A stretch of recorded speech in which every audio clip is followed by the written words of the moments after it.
कर सुनना। अब देखिए, हरियाली तीज करने वाली माताएं थोड़ा ध्यान से सुनना। जो तीज करते हो हरियाली करो। उस तीज की महत्वता क्या है? एक ही व्रत करने से संपूर्ण फल की प्राप्ति हो जाए, संपूर्ण फल मिल जाए। ऐसा एक महापुराण की कथा में अपने को समझना है कि उसकी मूल तत्वता, उसकी महत्वता है क्या, उसका महत्व क्या है। भगवान ब्रह्मा, भगवान विष्णु और भगवान शिव, इन तीनों की जो अर्धांगिनियां, ब्रह्मणी, लक्ष्मी और पार्वती,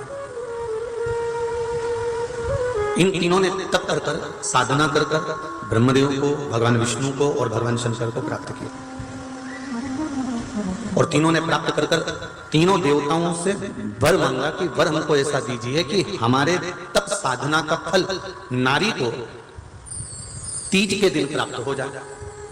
अब देखिए जरा, एक ही व्रत से, एक ही उपवास से उसको संपूर्ण तप साधना का फल प्राप्त हो रहा, संपूर्ण तप साधना का फल उसको मिल रहा, मात्र एक व्रत से। केवल एक व्रत कर रहे हो, संपूर्ण तप साधना का फल उसको प्राप्त हो रहा है। ऐसा कोई व्रत, ऐसी कोई साधना, ऐसा कोई शंभो शरण, क्या स्त्री भगवान शंकर के शिवलिंग का स्पर्श कर सकती है? क्यों नहीं? हरियाली तीज जब माताएं करती हैं तो शिव जी से पार्वती जी ने पूछा कि आप बस रजस्वला धर्म के समय पर स्पर्श ना करें, रजस्वला धर्म के समय पर भगवान को छुएं ना, मंदिर देवालय शिवालय ना जाए, रजस्वला धर्म के समय पर भगवान के मंत्र का जाप करना नहीं छोड़ना, भगवान का नाम लेना नहीं छोड़ना। कोई ने कहा गुरुजी हमने तो सुना है कि रजस्वला धर्म के समय पर नारी भगवान का नाम भी नहीं ले सकती। हमने कहा रजस्वला धर्म के समय पर नाम क्यों नहीं ले सकते? रजस्वला धर्म के समय पर खा सकते हो, मोबाइल चला सकते हो, सेल्फी का नाम क्यों नहीं ले सकते? कौन सी पुराण में लिखा है कि रजस्वला धर्म के समय पर भगवान का भजन नहीं करना चाहिए या नाम नहीं लेना चाहिए? रजस्वला धर्म के समय पर मालूम पड़े कोई व्यक्ति मर रहा हो और प्राण छूट रहे हो तो क्या वो भगवान का नाम नहीं लेगा? उसके मुख से भजन नहीं निकलेगा? अरे अंत समय प्रभु आना पड़ेगा, वचन दिया तो आ रही है। अंत समय में कौन सी घड़ी हमारी आखिरी है, कौन सा पल हमारा आखिरी है, कौन सा समय हमारा आखिरी है, किसको मालूम है साहब? किसको पता है? किसको मालूम?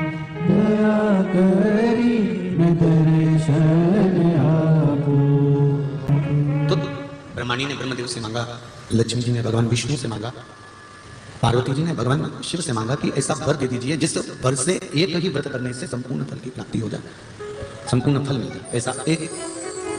अब देखिए, हरियाली तीज करने वाली माताएं थोड़ा ध्यान से सुनो।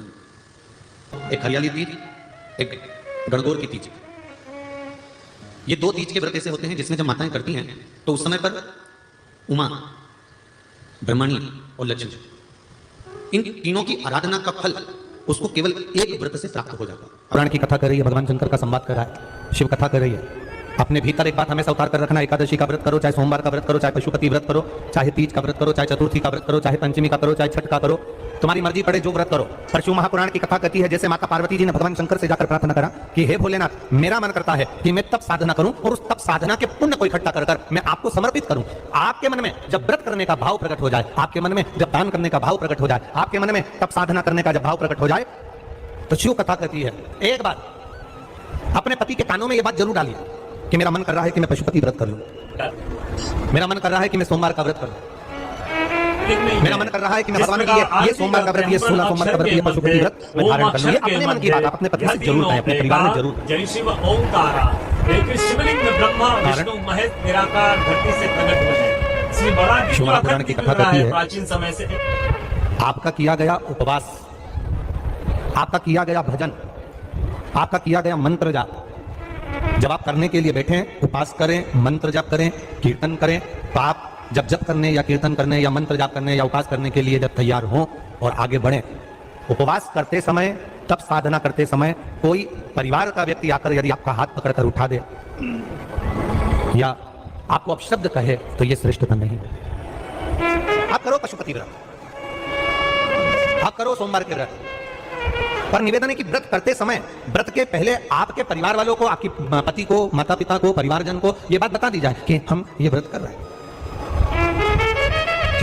उसका कारण केवल इतना सा है कि जब हम ये परिवार वालों को बता देंगे कि हम व्रत कर रहे हैं तो आपके व्रत में कोई टोकने वाला नहीं रहेगा, आपके व्रत को कोई रोकने वाला नहीं रहेगा और आप निष्कपट भाव से भगवान की अविरल भक्ति को धारण कर सकते, निष्कपट भाव से भगवान के भजन को धारण कर सकते।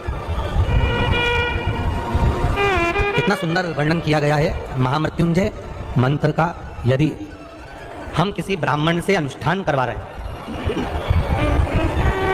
महामृत्युंजय मंत्र का यदि हम किसी ब्राह्मण से अनुष्ठान करवा रहे हैं, शिव महापुराण की कथा कहती है अनुष्ठान पत्नी करवा रही है या पति करवा रहा है, सास करवा रही है या ससुर करवा रहा है, घर का जेठ करवा रहा है या जेठानी करवा रही है। शिव महापुराण की कथा कहती है जितने लोग आपके घर में रह रहे हैं, जितने लोगों के साथ आप 24 घंटे घर के अंदर रह रहे हैं, जब हम पशुपति व्रत करें या महामृत्युंजय का अनुष्ठान किसी ब्राह्मण से करवा रहे हैं या मंदिर में हम अनुष्ठान करवा रहे हैं, तो भी हमारे चित्तवृत्ति से हमारे परिवार वालों को यह मालूम होना चाहिए कि मैंने उन ब्राह्मण के द्वारा अपने परिवार के हित के लिए, अपने बुजुर्ग के हित के लिए, अपने घर के हित के लिए मैंने महामृत्युंजय का अनुष्ठान करवाया है। उसका पुण्य 4 गुना बढ़ता है, जिससे घर के लोगों में कोई विस्मयता उत्पन्न ना हो।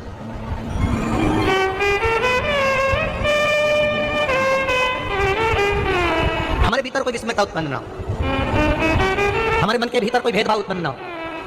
और हम तो यहां तक कहेंगे, आप अगर शंकर जी के मंदिर में जा रहे हो, 1 लोटा जल चढ़ा रहे हो, शंकर जी के मंदिर में पहुंचकर 1 लोटा जल समर्पित कर रहे हो, तो भी आपके घर के लोगों को मालूम होना चाहिए कि ये पास वाले शिव मंदिर में गई है, मेरे पास के मंदिर में मेरा घर का बच्चा शंकर जी को जल चढ़ाने गया है, मेरा पति पास के मंदिर में शंकर भगवान को जल समर्पित करने के लिए गया है। ये घर के लोगों को ज्ञात होना चाहिए।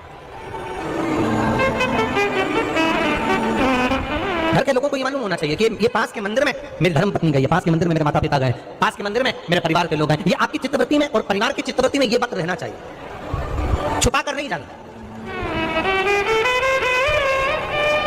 छुपाकर भगवान के मंदिर में नहीं करना, छुपाकर पशुपति व्रत नहीं करना। महाराज शिव महापुराण की कथा वर्णन करती है कि आप भगवान का अगर कोई व्रत, कोई साधना, कोई नियम ले रहे हो, माना आपने कोई व्रत करा, कोई साधना करी, पर घर के लोगों को वो ज्ञात होना चाहिए कि ये मंदिर तक जा रही है, ये पशुपति व्रत कर रही है, आराधना कर रही है। आज माता पार्वती जी ने शिव जी के सम्मुख में ये बात कह दी कि मैं एकांत में जाकर भगवान का तप करना चाहती हूँ और एकांत में बैठकर तप करना चाहती हूँ और उस तप का जो पुण्य है वो आपको देना चाहती हूँ। शंकर भगवान ने तुरंत माता पार्वती जी से कहा, सुनो जगत जननी, सुनो जगदम्बा, सुनो पार्वती, आप तप करो, मना नहीं है, आप साधना करो, मना नहीं है, आप आराधना करो, मना नहीं है, और आप सोचो कि आपकी करी गई तप साधना का पुण्य आप मुझे दे दो, तो भगवान तुरंत कहते हैं पार्वती जी मुझे आपके तप साधना का पुण्य नहीं चाहिए, आप अपना पुण्य अपने पास में रखो, हमें आपका पुण्य नहीं चाहिए। अभी तक जितनी शिव महापुराण की कथा हुई, उस कथा में आज तक ये बात नहीं निकली जो आज आप लोगों के बीच में इस भोपाल नरेला विधानसभा में जो कथा चल रही है इसमें ये कहना चाह रहे हैं। बड़ा ध्यान लगाकर सुनना।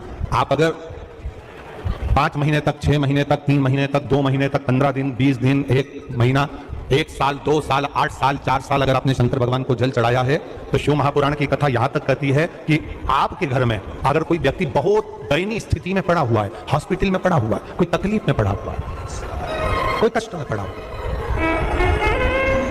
तो आप जब भगवान शिव को जल समर्पित करो तो बाबा से ये विनती कर भी जल समर्पित कर सकते हो कि मेरे परिवार का एक व्यक्ति, उसका ये साथ में ये हो गया और वो हॉस्पिटल में पड़ा, उसका नाम ये है, गोत्र ये है, बाबा हमने जो तप साधना करी है, हमने जो इतने महीने तक आपको जल समर्पित करा है, हमने जो बेलपत्र समर्पित करी है, मेरे बाबा आज स्वीकार करना, और जो हॉस्पिटल में पड़ा है, जो कर्जे में लदालूम पड़ा है, जो तकलीफ भोग रहा है, ऐसी कृपा करना बाबा कि मेरे 2 महीने जो मैंने जल चढ़ाया है, उस चढ़ाए गए जल का पुण्य मैं उसके खाते में देती हूं और उसको ठीक कर देना। यह पुण्य का भाग।